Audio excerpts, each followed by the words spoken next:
Hi ಎಲ್ಲರಿಗೂ ಸುಸ್ವಾಗತ ನಿಮ್ಮ ಜೊತೆ ನನ್ನ ಕಥೆಗಳ ನಾಳಿನ ಸಂಚಿಕೆ ಏನಾಗಿದೆ ನೋಡೋಣ ಬನ್ನಿ.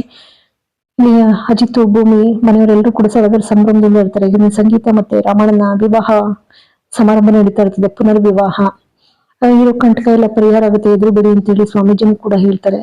ಎಲ್ಲ ಸಂಭ್ರಮದಿಂದ ಆಚರಣೆ ಮಾಡ್ತಾ ಇದ್ರೆ ಈ ಕಡೆ ಪಾಪಿ ದೇವ್ಯಾನಿ ಈ ಶ್ರವಣ್ ಫೋಟೋ ತಕ್ಕೋಬೇಕಾದ್ರೆ ಮಾತಾಡ್ಕೊಂಡು ತಗೋಬಿಡ್ತಾರೆ. ಆಗ ದೇವಿಯಾನಿ ಬೇಕು ಬೇಕು ಅಂತಾನೆ ಮೂರ್ಛೆ ತಪ್ಪಿದ್ ನಾಟಕ ಆಡಿ ಒಂದ್ ಫೋಟೋ ಎಗರಿಸ್ಬಿಡ್ತಾಳೆ ಮನಸ್ವಿನಿನ. ಇಲ್ಲೊಂದು ಮೆಸೇಜ್ ಬರ್ತದೆ, ಮದ್ವೆ ಕಾರ್ಯಕ್ರಮದ ಮಧ್ಯೆ ಮೆಸೇಜ್ ಬರ್ತಿದ್ದಾಗೇನೆ ಶ್ರವಣ್ ನೋಡ್ಬಿಟ್ಟು ಆಶ್ಚರ್ಯ ಆಗುತ್ತೆ. ಶಾರದಾ, ಅರೆ ಶಾರದಾ ಈಗ ಹೀಗಿದ್ದಾಳ ಅಂತ ಹೇಳಿ ನೋಡ್ತಾ ಇರ್ತಾರೆ. ಅಜಿತ್, ನಿನ್ ಫೋಟೋದಲ್ಲಿ ಶಾರದಾ ಫೋಟೋ ಅಂತ ನೋಡು. ಅಜಿತ್ ನೋಡ್ತಾರೆ, ಅಜಿತ್ನು ಕೂಡ ಹೌದು ಮಾವ, ಶಾರದಾ ಅತ್ತೆ ಫೋಟೋ ಬಂದಿದೆ, ಮನಸ್ವಿನಿ ಫೋಟೋ ಬರ್ಲಿಲ್ವಾ ನಿಮ್ಗೆ? ಶ್ರವಂತ ಇಲ್ವಲ್ಲ, ಬಂದಿಲ್ಲ, ತಡೀರಿ ಈಗಲೇ ಫೋನ್ ಮಾಡಿ ಕೇಳ್ತೀನಿ ಅಂತ ಹೇಳಿ ಅಜಿತ್ ಫೋನ್ ಮಾಡ್ತಾರೆ. ಅಷ್ಟೊತ್ತಿಗೆ ಸಂಗೀತ ಮಧ್ಯೆ ಆ ಕಾರ್ಯಕ್ರಮದ ಮಧ್ಯೆ ಸ್ವಾಮೀಜಿಗಳ ಹತ್ರ ಕ್ಷಮೆ ಬೇಡಿ, ದಯಮಾಡಿ ನನ್ನ ತಮ್ಮ ಅಂತ ಇಷ್ಟು ದಿನದಿಂದ ಕಾಣ್ತಾ ಇರ್ಲಿಲ್ಲ, ಒಂಚೂರು ನೋಡ್ಬೇಕು ಅಂತ ಅನಿಸ್ತಾ ಇದೆ, ಕ್ಷಮಿಸ್ತೀರಾ, ನೋಡ್ಬೋದಾ ಅಂತ ಅಂದಾಗ ಆಯ್ತು ನೋಡಮ್ಮ ಅಂತ ಹೇಳಿ ನೋಡ್ತಾ ಇರ್ತಾರೆ. ಅಜಿತ್ ಫೋನ್ ಮಾಡಿ ಕೇಳ್ತಾರೆ, ಅದಕ್ಕೆ ಸ್ಟುಡಿಯೋ ಅದನ್ನು ಇಲ್ಲ ಸರ್, ಇದೊಂದೇ ನಿಮಗೆ ಬಂದಿದ್ದು. ಶ್ರವಣ್ ಕೇಳ್ತಾರೆ, ಏನ್ ಮಾವ ಒಂದೇ ಅಂತಲ್ಲ ಹೋಗಿದ್ವಿ? ಇಲ್ಲ ಕಣೋ, ನಾನೇ ಕೈಯಾರೆ ಹೋಗಿ ಕವರ್ ಕೊಟ್ಟು ಬಂದಿನ, ಆ ಕವರಲ್ಲಿ ಇದ್ರಲ್ವ ಇವಳಾಗ್ಲೇ ಎಗರಿಸಿರ್ತಾಳೆ ದೇವಿಯಾನಿ ಅಮ್ಮ. ಅದಕ್ಕೆ ಅಜಿತ್ ಹೇಳ್ತಾರೆ, ನೋಡಿ ಬೇಕಿದ್ರೆ, ಇಲ್ಲ ಸರ್ ಬೇಕಿದ್ರೆ CCTV ಫುಟೇಜ್ ನೋಡ್ ಬನ್ನಿ, ಬೇಕಿದ್ರೆ ಚೆಕ್ ಮಾಡಿ ಬನ್ನಿ ಅಂತ ಅಂದಾಗ ಆಯ್ತು ಬಿಡಿ ನಾನು ತಂದು ಕೊಡ್ತೀನಿ ಅಂತ ಹೇಳಿ ಅಜ್ಜಿ ಸುಮ್ಮನಾಗ್ತಾರೆ. ಅದಕ್ಕೆ ಅಜ್ಜಿ ಇದ್ರಲ್ಲಿ ಯಾಕೋ ಅಷ್ಟು ವ್ಯಥೆ ಪಡ್ತೀಯಾ? ಸಂಗೀತ ಮಂತ್ರಿ ವ್ಯಥೆ ಪಡ್ಬಿಡಕ್ ನಾವು ಬೇಕಾದಷ್ಟು ಪುಟ್ಟ ಮನಸ್ವಿ ಫೋಟೋಗಳಿದಾವೆ ಅಂತ ಹೇಳಿ. ಇಲ್ಲಿ ಭೂಮಿ ಹೂಗಳೆಲ್ಲ ಅಷ್ಟು ಸಂಭ್ರಮದಿಂದ ಎಲ್ಲ ಚೆನ್ನಾಗಿ ಜೋಡಿಸಿರ್ತಾಳೆ ಪಾಪ. ಅದಕ್ಕೆ ಶ್ರವಣ್ ಬೇಸರ ಮಾಡ್ಕೊಳ್ತಾನೆ. ಅದಕ್ಕೆ ಸ್ವಾಮೀಜಿ ಇದ್ದಾರೆ ಹೇಳ್ತಾರೆ, ನೋಡಪ್ಪ ಶ್ರವಣ, ಬೇಸರ ಮಾಡ್ಕೋಬೇಡ, ವಸ್ತು ನಾವು ಬಯಸುವಂತ ವ್ಯಕ್ತಿಗಳು ನಮ್ ಜೊತೆನೆ ಇರ್ತಾರೆ ಪಕ್ಕದಲ್ಲೇ, ಆದ್ರೆ ನಮಗ್ ಗೊತ್ತಾಗಲ್ಲ. ಯಾಕೆ ಹೇಳು?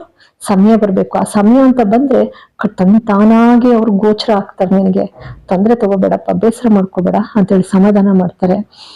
ಇಲ್ಲೆಲ್ಲ ಸಂಭ್ರಮದಿಂದ ಎಲ್ಲ ವಿವಾಹ ಆಚರಣೆ ಎಲ್ಲ ನಡೀತದೆ. ಶ್ರವಣ್ಣು ಅಜಿತ್ತು ರಾಮಣ್ಣನ ರೆಡಿ ಮಾಡ್ಕೊಂಡು ಕರ್ಕೊಂಡ್ ಬಂದು ಸಂಭ್ರಮಿಸ್ತಾ ಇರ್ತಾರೆ. ಇಲ್ಲಿ ಸಂಗೀತನ್ನ ಭೂಮಿ ಹಾಗೇನೆ ದೇವಿಯನ್ನೆಲ್ಲ ಸೇರಿ ರೆಡಿ ಮಾಡಿರ್ತಾರೆ. ಎಲ್ಲ ಸಾಂಗವಾಗಿ ನೆರವೇರ್ತದೆ. ನೆರವೇರಾದ್ಮೇಲೆ ಆ ಕಡೆಯಿಂದ ಲಕ್ಷ್ಮಿ ಅಕ್ಕ ಫೋನ್ ಮಾಡ್ತಾರೆ. ಲಕ್ಷ್ಮಿ ಅಕ್ಕ ಫೋನ್ ಮಾಡ್ಬಿಟ್ಟು, ಭೂಮಿ ಎಲ್ಲಿದೀಯಾ? ಅಕ್ಕ ದೇವಸ್ಥಾನದಲ್ಲಿ ಇದ್ದೀನಿ, ಪ್ರಸಾದ ತಗೊಬರ್ತೀವಿ ತಿರುಗ್ತಿದ್ದು ಅಂತ ಅಂದಾಗ ಸಂಗೀತ ಅವ್ರು ಒಳ್ಳೆ ಸಮಯದಲ್ಲಿ ತರ ಕೇಳು ಅಂತ ಅಂತಾರೆ. ಅಷ್ಟರಲ್ಲಿ ಶ್ರವಣ್ಣು ಎಲ್ಲ ಈಚೆಗೆ ಬರ್ತಾರೆ, ಎಲ್ಲ ಮುಗ್ದಿರುತ್ತೆ, ಇನ್ನೇನು ಬರ್ಬೇಕು ಅಂತ ಅನಿಸ್ತಾ ಇರುತ್ತೆ. ಅಷ್ಟೊತ್ತಿಗೆ ಲಕ್ಷ್ಮಿ ಅಕ್ಕ ಶಾರದನ್ ಕರ್ಕೊಂಡ್ ಬರ್ತಾ ಇರ್ತಾರೆ. ಆ ಬರ್ತಾ ಇರೋದು ಹೇಗಿದೆ ಅಂದ್ರೆ ಆ ಹೃದಯಕ್ಕೆ ಎಷ್ಟು ಚೆನ್ನಾಗಿ ಗೊತ್ತಾಗ್ತಾ ಇದೆಯೋ ಶ್ರವಣ್ಗೆ, ಇಲ್ಲೇ ಎಲ್ಲೋ ನಾನು ಶಾರದಾ ಬರ್ತಾ ಇದ್ದಾಳೆ ಅಂತ ಅನ್ನಿಸ್ತದೆ ಆತನಿಗೆ. ಅಷ್ಟೊತ್ತಿಗೆ ಭೂಮಿ ಈಚೆಗೆ ಬರ್ತಿದ್ದಾಗೇನೆ ಭೂಮಿ ಮಾಂಗಲ್ಯ ಸರಕ್ಕೆ ಕೈ ಹಾಕಿ ಯಾರು ಕಳ್ಳ ಒಬ್ಬ ಕಿತ್ಕೊಂಡು ಓಡೋಯ್ತಾ ಇರ್ತಾನೆ. ಭೂಮಿ ಕುಕ್ಕತಾಳೆ, ಸಾಯ್ಬ್ರೆ ಅವಳು ಕೇಳ್ಕೊಳ್ತಾಳೆ, ಮಾಂಗಲ್ಯ ಕದಿಯೋದು ಒಳ್ಳೇದಲ್ಲ, ಕೊಡೋ ಅಂತ ಹೇಳಿ ಕಿತ್ಕೊಂಡು ಹೋಯ್ತಾ ಇರ್ತಾನೆ. ಪಟ್ ಅಂತ ಹಿಂದಿಂದ ಜಾಡ್ಸೋದಿತಾನೆ. ಇಬ್ರಿಗೂ ಸಾಕಷ್ಟು ಹೊಡೆದಾಟ ಆಗುತ್ತೆ. ಕೊನೆಗೆ ಅಜಿತ್ ಕಿತ್ಕೊಳ್ತಾರೆ. ಇಲ್ಲಿ ಇವರಿಬ್ರು ಮದ್ವೆ ಆಗಿರೋ ಸಂದರ್ಭ ಇವ್ರಿಗೆ ನೆನಪಾಗುತ್ತೆ. ಅದಕ್ಕೆ ಸತ್ಯಣ್ಣ ಹೇಳ್ತಾರೆ, ನಿಂಗೆ ನಿನ್ ಕಾಣ್ಬೇಡ ಮರಯ್ಯ, ಮೊದ್ಲು ಹೇಳ್ಬಿಡು ನಿಜಾನ. ಇಲ್ಲ ಸತ್ಯಣ್ಣ, ಇವತ್ತು ಏನಾರ ಆಗ್ಲಿ ಹೇಳ್ಬಿಡ್ತೇನೆ. ಮಂಗಳ ತಗೊಂಡ್ಬಂದು ಭೂಮಿ ಹತ್ರ ನಿಂತ್ಕೊಂಡು ಅವಂಗ ಅದೇ ನೆನಪು, ಆ ದೇವಸ್ಥಾನದಲ್ಲಿ ಇಬ್ರು ಮರುಮದ್ವೆ ಆದ್ರಲ್ಲ, ಮರುಮಾಂಗಲ್ಯ ಧಾರಣೆ ಆಗಿರುವಂತದ್ದು ಮತ್ತೆ ಅದೇ ಕನ್ಸು. ಅದಕ್ಕೆ ಸತ್ಯಣ್ಣ ಹೇಳ್ತಾರೆ, ಮತ್ತೆ ಒಂದ್ ಮಾಂಗಲ್ಯ ಕಟ್ಬಿಡೋ ಅತ್ಲಾಗೆ ಹೆಂಗೋ ಕಿತ್ಕೊಂಡು ಹೊಟ್ಟೋಗಿದ್ರು ಅವರು, ಕಟ್ಬಿಡುವಂತೆ ಹೇಳ್ಬಿಡು ಈಗ ಅಂತಾರೆ.